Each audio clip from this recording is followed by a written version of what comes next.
की जो राजनीति है वो शुरू हो गई है। जैसे जैसे चुनाव आ रहे हैं वैसे में जो जातिवाद है वो हावी होता नजर आ रहा है।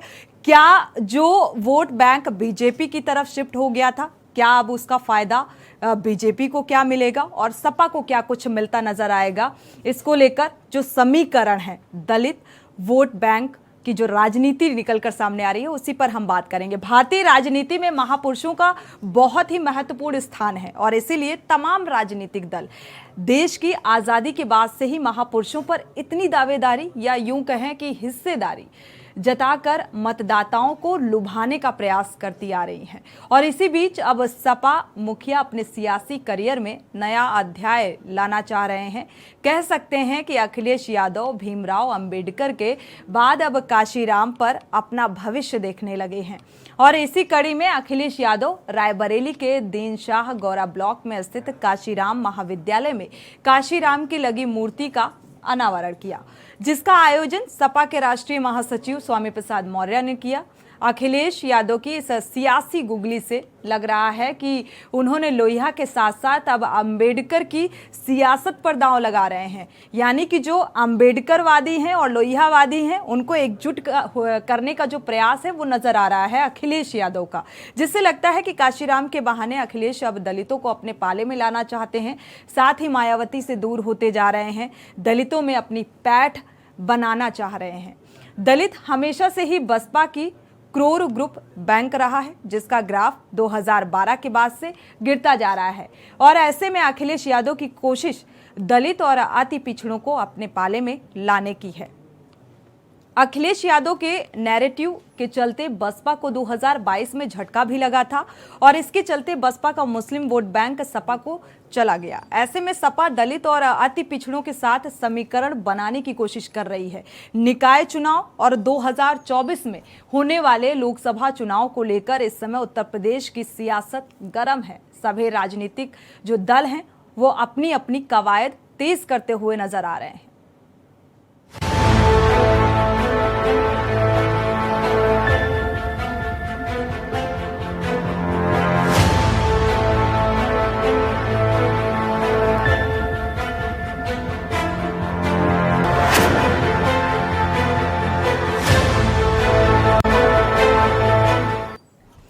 तो ये तो साफ नजर आ रहा है कि जो सभी राजनीतिक दल हैं वो अपनी अपनी तैयारियों और रणनीतियों में जुटे हुए हैं और इस सियासी रण में कोई भी सियासी दल नहीं चाहता कि उससे किसी भी तरह की कोई चूक हो जाए, क्योंकि सभी अपनी कवायद तेज करते हुए नजर आ रहे हैं। सत्ता पाने की अकुलाहट में अखिलेश यादव जी लगातार ये प्रयास कर रहे हैं कि कैसे बसपा के कैडर कार्यकर्ता को, बसपा के वोटर्स को अपनी तरफ आकर्षित कर सके और इसीलिए आज तमाम बसपा के प्रतिमानों को अपने पाले में खींचने के लिए प्रयास कर रहे हैं। लेकिन सच्चाई यह है कि अखिलेश यादव जी की पार्टी जब जब सत्ता में रही है तो दलितों पर उत्पीड़न की घटनाएं सबसे ज्यादा उत्तर प्रदेश में रही है। और आजम खान सरीखे नेता जब ये बात कहते थे कि बाबा साहब अंबेडकर की मूर्ति जहां लगी है समझ लो वो जमीनें कब्जा की गई है और जिधर उंगली है उधर जमीन कब्जा होने वाली है, तो अब मान्यवर कांसीराम की मूर्ति लगा करके वो इन दलितों को अपने पक्ष में कैसे मोड़ पाएंगे? तो बीजेपी का ये कहना है कि सबसे ज्यादा दलितों पर अत्याचार हुआ है सपा के कार्यकाल में और अब जो समाजवादी पार्टी है, समाजवादी पार्टी की जो विचारधारा है सपा प्रमुख अखिलेश यादव की, वो लोहियावादियों और क्या कहते हैं एकजुट होने की एक कवायद तो नजर आ रही है। अंबेडकरवादी और लोहियावादियों को एकजुट करने में लगे हुए हैं। उसी को लेकर जो बीजेपी का ये कहना है कि ये नौटंकी है, लेकिन क्या कुछ जमीनी हकीकत है इसको देखना होगा, क्योंकि वोट बैंक की तो राजनीति साफ तौर पर नजर आ रही है यहाँ पर और इसी को लेकर हम चर्चा भी करेंगे हमारे साथ। लेकिन इन वोटों का, इस दलित वोट बैंक का फायदा किस पार्टी को ज्यादा पहुंचने वाला है ये तो आने वाला वक्त तय करेगा। मनोज यादव हैं, सपा नेता हैं, सपा प्रवक्ता, आपका स्वागत है इस चर्चा में शामिल होने के लिए। आपसे कुछ देर बाद बीजेपी नेता भी जुड़ेंगे, साथ ही दलित चिंतक भी हमारे साथ जुड़ेंगे, डॉक्टर धर्मकौर और विनीत शुक्ला जी। मनोज जी, आखिर देखा जाए तो अब दलित वोट बैंक को साधने की एक कवायद समाजवादी पार्टी की नजर आ रही है। बीजेपी का यह मानना है कि सपा के कार्यकाल में जो दलितों को परेशान भी किया गया, अत्याचार सबसे ज्यादा किया गया, तो इसका फायदा कुछ खास आपको मिल नहीं पाएगा। देखिए, बीजेपी के कहने से देश नहीं चलता। हम्म। निश्चित तौर पे उनकी सरकार है और वो सरकार के माध्यम से अपने बयानात दे सकते हैं, अपनी बातें रख सकते हैं। मैं ये जानना चाहता हूँ, शूद्रों का सबसे ज्यादा अपमान किसने किया? हम्म। एक हाथरस की बेटी का अगर उदाहरण मैं दूं, जिसको उसके माँ बाप को उसकी लाश तक नहीं दी गई और हम्म। मिट्टी का तेल जला के डाल के उसको जला दिया गया, क्या ये बात किसी से छिपी है? क्या बीजेपी किस मुंह से कह रहे हैं?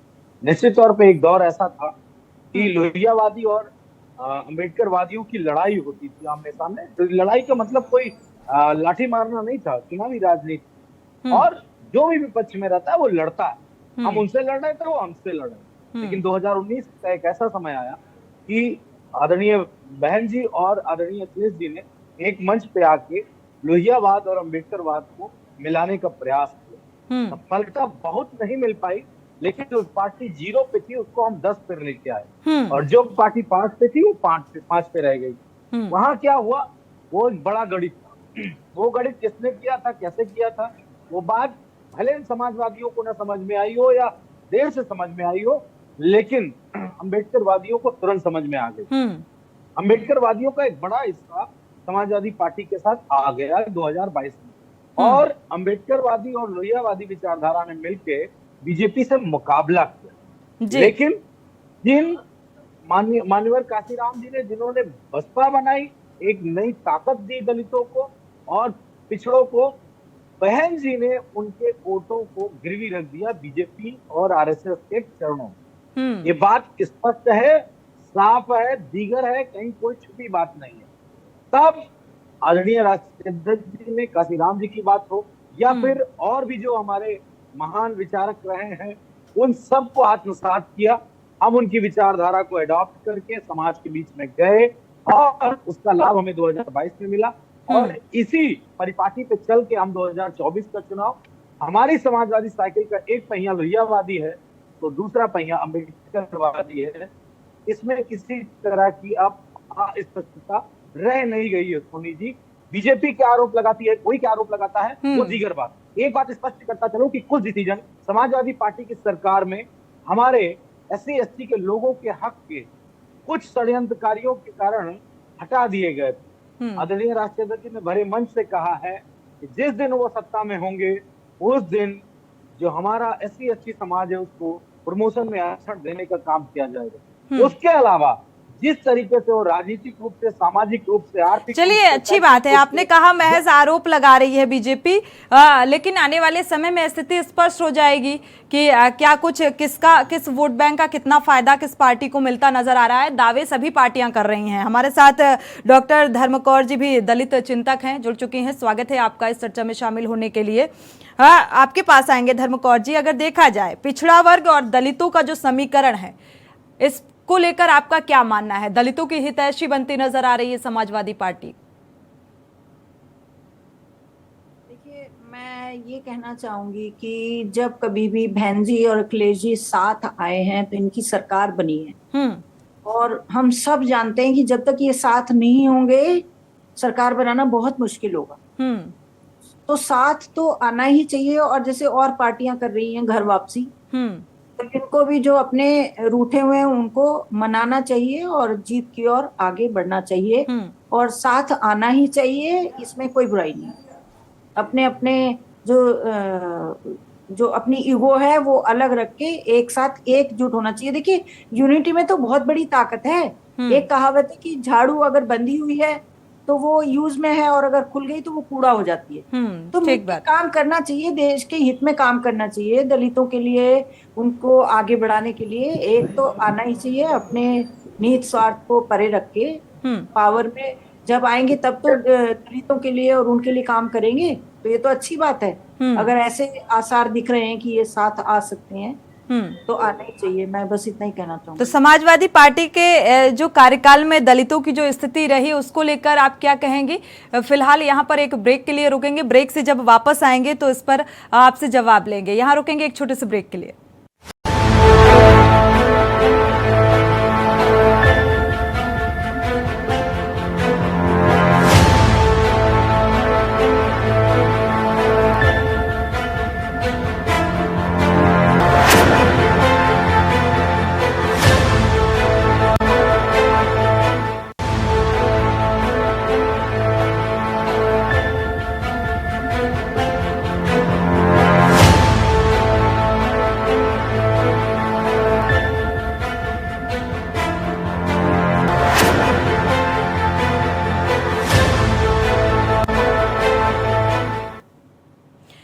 सपा प्रमुख अखिलेश का जो काशीराम कार्ड है, जो काशी कार्ड है, वो कितना कारगर साबित होगा और बीजेपी के लिए कितना नुकसानदायक साबित होगा, इसको लेकर हम चर्चा भी कर रहे हैं। हमारे साथ राहुल बैसला जो बीजेपी प्रवक्ता हैं वो भी जुड़ेंगे अब से कुछ ही देर बाद।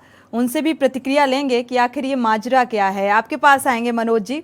अगर देखा जाए दलित वोट भाजपा की तरफ चला गया था, क्या अब सपा को ये साथ ला पाएगा, कुछ फायदा मिल पाएगा ये जो कवायद है अखिलेश यादव की?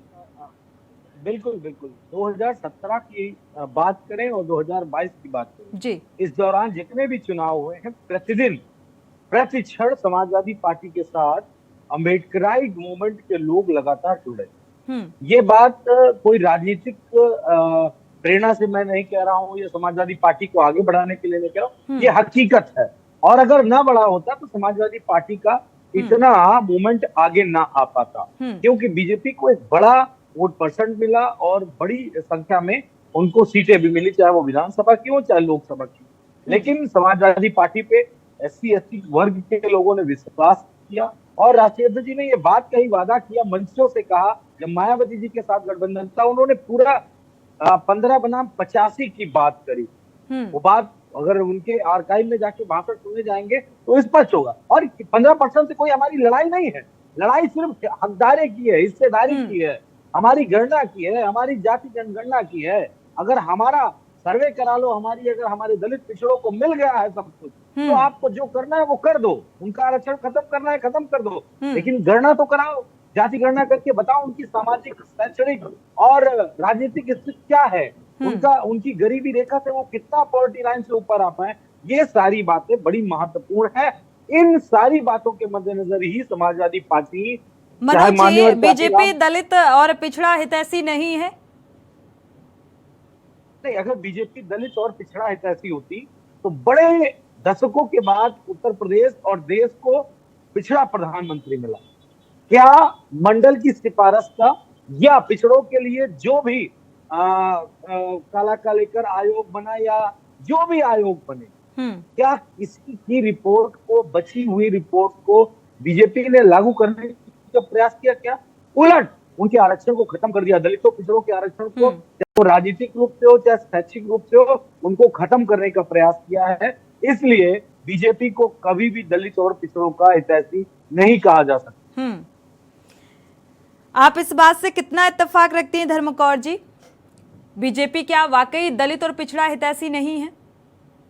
और अगर ऐसा है तो जो कुछ एक दलित वोट बैंक था वो क्यों शिफ्ट हो गया बीजेपी की तरफ?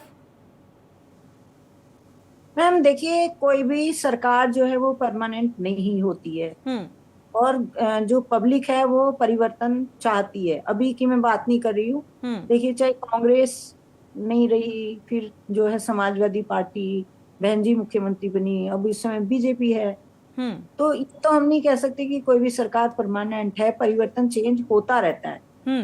तो वोट जाएंगे इधर के उधर तभी तो परिवर्तन होगा। तो कहने का अभिप्राय ये है कि अखिलेश जी, बहन जी को एक होना चाहिए और सच्चे मन से चुनाव लड़ना चाहिए। देखिए क्या होता है। फाइनल दलित एजेंडा ही क्यों, इसी को एजेंडा क्यों बनाया जा रहा है? नहीं देखिए, दलित तो हमेशा जब इलेक्शन आते हैं दलितों की सबको याद आती है। इस चीज से तो इनकार नहीं किया जा सकता, क्योंकि दलितों की सबको याद आती है जब इलेक्शन आता है, चाहे वो कांग्रेस हो, बीजेपी हो या कोई और हो, क्योंकि दलितों का वोट जो है बहुत महत्वपूर्ण है। दलित इनोसेंट होते हैं, वो अपना हित ज्यादा नहीं समझ पाते, जरा सा उनको आप मीठे मीठे वर्ड्स बोलिए और बेचारे बहक जाते हैं। तो ये तो कुछ भी नहीं कहा जा सकता कि किसकी सरकार होगी, पर जहां तक दलित एजेंडा है वो अखिलेश जी और बहन जी को एक होना चाहिए और जो इनके रूठे हुए लोग हैं उनको मना लेना चाहिए और आगे कोशिश देखिए क्या। बिल्कुल मनोज जी, क्या दलित एजेंडा ही है जो इस नैया को पार लगा सकता है और इसीलिए हर राजनीतिक पार्टी इसी एजेंडे को पकड़ लेती है? जैसा डॉक्टर धर्म कौर जी ने कहा कि बहुत भोले होते हैं, उन्होंने भोला कहा, मैं दूसरी बात का शब्द का इस्तेमाल करूंगा। हजारों साल जिस वर्ग को शिक्षा से दूर रखा गया, हजारों साल जिस वर्ग को दबाया गया, हजारों साल जिस वर्ग के ऊपर अत्याचार किया गया, वो दलित हो, पिछड़ा हो, कमजोर हो, जो लड़ सकते थे वो लड़े। वो चाहे कमजोर रहे हो, लेकिन सारे लोग नहीं लड़ पाए, सभी वोकल होकर राजनीति नहीं कर पाए, सभी अपने हक की मांग नहीं कर पाए। तो इसमें दो राय नहीं है।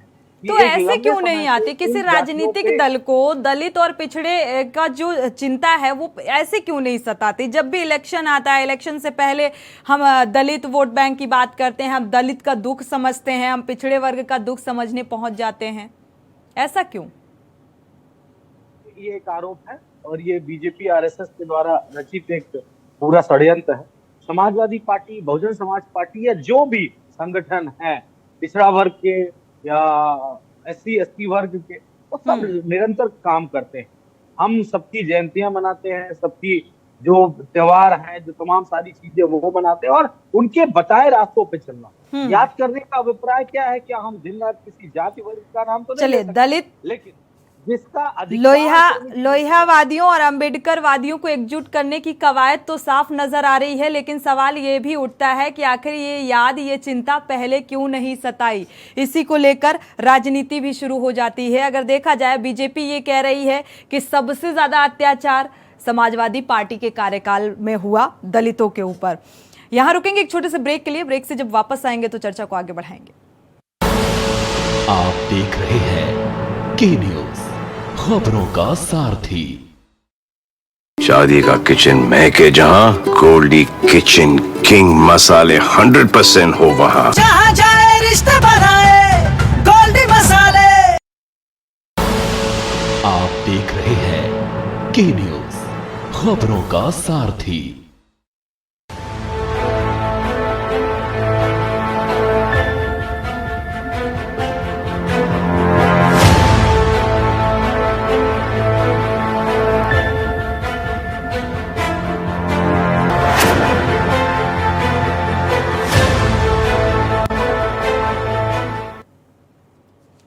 अखिलेश के काशी कार्ड को लेकर हम चर्चा कर रहे हैं। हमारे साथ बीजेपी प्रवक्ता भी जुड़ चुके हैं। विनीत शुक्ला जी, स्वागत है आपका इस चर्चा में शामिल होने के लिए। साथ ही बीजेपी प्रवक्ता राहुल बैसला जी भी जुड़ चुके हैं। स्वागत है आपका इस चर्चा में शामिल होने के लिए।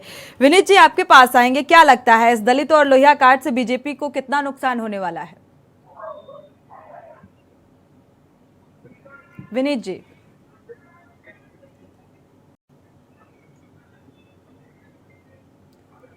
आपको आवाज मिल पा रही है?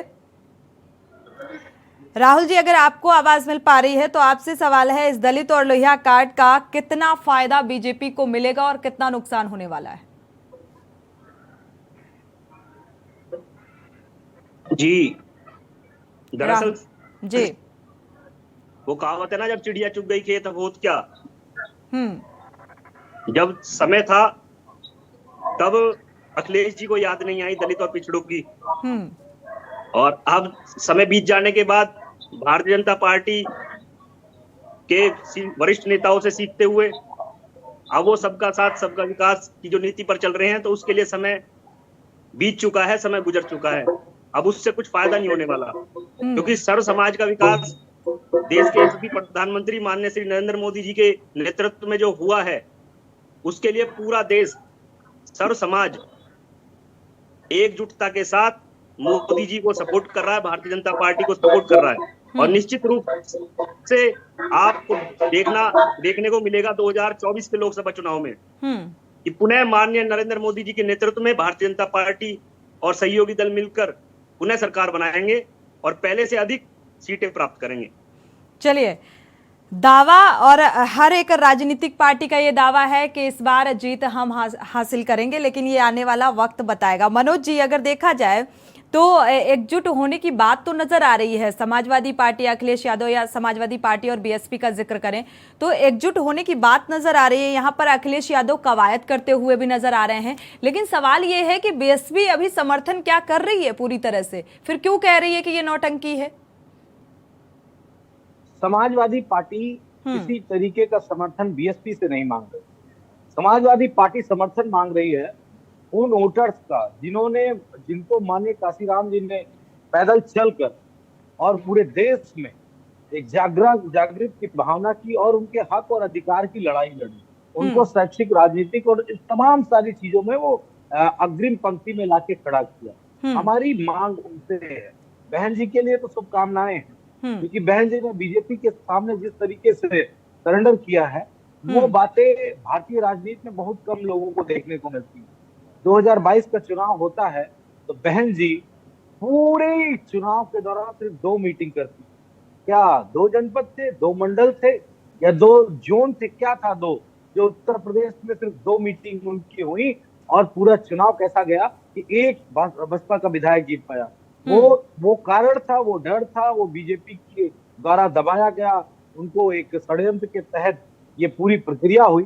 तो उनका जो वोटर था, उस वोटर जो अम्बेडकराइट विचारधारा को मानता, उसने ये महसूस किया कि अगर उत्तर प्रदेश में बीजेपी के सामंतवाद और मनवाद से कोई लड़ सकता है तो वो समाजवादी पार्टी लड़ सकती है। इस वजह से समाजवादी पार्टी ने उन सारे जो वर्ग के लोग हैं उनके हक की बात की लड़ाई को आगे किया है। और आने वाले समय में चाहे माननीय काशीराम जी की विचारधारा हो या अम्बेडकर जी की विचारधारा हो, और जितने भी SC/ST वर्ग के महान लोग हुए हैं, उन सब की विचारधारा को समाहित करके समाजवाद के रूप में एक नया गुलदस्ता खिलेगा। बीजेपी के साथी ने कहा कि जब चिड़िया चुग गई तो का पछताए हो, तो मैं एक ही बात कहूंगा, एक बार चुग गई, हम दोबारा जोतेंगे, गोड़ेंगे और फिर हम बीज डालेंगे खेत में और उस लड़ाई को लड़ेंगे। समाजवादी खेमे में एकजुटता नजर नहीं आती है, तो कैसे इसका फायदा मिल पाएगा आगामी चुनाव में? मनोज जी, समाजवादी पार्टी में कोई खेमा नहीं है, समाजवादी पार्टी एक है। चलिए, अच्छी बात है, अगर एकजुट होते हैं तो जाहिर सी बात है इसका फायदा मिलेगा। राहुल जी, चूंकि समय कम है, बहुत कम शब्दों में, क्योंकि धाकड़ नेता जो BSP के हैं वो समाजवादी पार्टी ने पहले ही अपने पाले में कर लिया है, अब दलित वोट बैंक को साधने की कवायद नजर आ रही है। क्या लगता है, बीजेपी तैयार है? ऐसा है, अब मैंने जो अपनी बात रखी थी, अब मैं आपको बताना चाहता हूं कि देश के यशस्वी प्रधानमंत्री माननीय श्री नरेंद्र मोदी जी ने माननीय सरदार पटेल जी की जो विशाल प्रतिमा बनवाई थी, उससे इन लोगों ने सबने प्रेरणा ली, उससे पहले की कभी किसी ने नहीं सोचा। और दलित प्रेम के बारे में बात करूं, भारतीय जनता पार्टी के नेतृत्व में सभी सहयोगी दलों ने मिलकर पहले तो महामहिम राष्ट्रपति के पद पर रामनाथ कोविंद जी को जो बैठाया, वो उनका दलितों के प्रति सम्मान दर्शाता है। और पिछड़ों और दलितों के प्रति मैंने आपको ताजा उदाहरण दिए वर्तमान में। तो आज की स्थिति ये है कि बिगर किसी जात पात के, बिगर किसी भेदभाव के, जो महापुरुषों का सम्मान मनोज जी, समय नहीं है, मोदी जी के नेतृत्व में पूरे देश में हो रहा है, उससे सभी लोग प्रेरणा ले रहे हैं। जी बोल दीजिए, समय नहीं है। प्रेरणा ले रहे हैं और अभी तो इनको सीखना पड़ेगा, अभी सीखने का तो इनका शुरू हुआ है, क्योंकि इन्होंने जब इनका समय था, जब ये कुछ नहीं कर पाए, अब जो है, अब ये कुछ भी बोले, कुछ भी करें, जनता पे कोई प्रभाव नहीं पड़ेगा, क्योंकि सबको पता है माननीय नरेंद्र मोदी जी को देखकर, उत्तर प्रदेश में माननीय योगी आदित्यनाथ जी को देखकर ये अब सारे कार्य भारतीय जनता पार्टी ने सीख कर रहे हैं। लेकिन अभी तो सीखने में समय लगेगा, तब तक जो 40-50 साल बीत जाएंगे। इनमें जो मौतें हुई दलितों की, वो किसके टर्म में हुई, किसकी सरकार थी? चलिए, फिलहाल समय कम है, चर्चा को आगे नहीं बढ़ा सकते। आप सभी मेहमानों का इस चर्चा में शामिल होने के लिए बहुत बहुत शुक्रिया। कुल मिलाकर अगर देखा जाए, ये जो माजरा है, दलित वोट बैंक की जो राजनीति है, काशीराम पर अपना भविष्य निहार रहे हैं, आगे का भविष्य गढ़ रहे हैं समाजवादी पार्टी के प्रमुख अखिलेश यादव, तो ये कितना कारगर साबित होने वाला है आने वाले दिनों में, ये देखना बेहद ही दिलचस्प होगा। क्योंकि उत्तर प्रदेश की सीटों में सभी की नज़र है, चाहे वो बीजेपी की कहें या कांग्रेस की कहें या BSP की या समाजवादी पार्टी की, कांटे की टक्कर, लेकिन दावा जीत का सभी कर रहे हैं। और दलितों की हितैषी, दलितों की चिंता सिर्फ चुनावी माहौल में ही इन राजनीतिक पार्टियों को सताती है। इसी के साथ इस स्पेशल रिपोर्ट में फिलहाल बस इतना ही। आगे खबरों के लिए आप देखते रहिए K News India।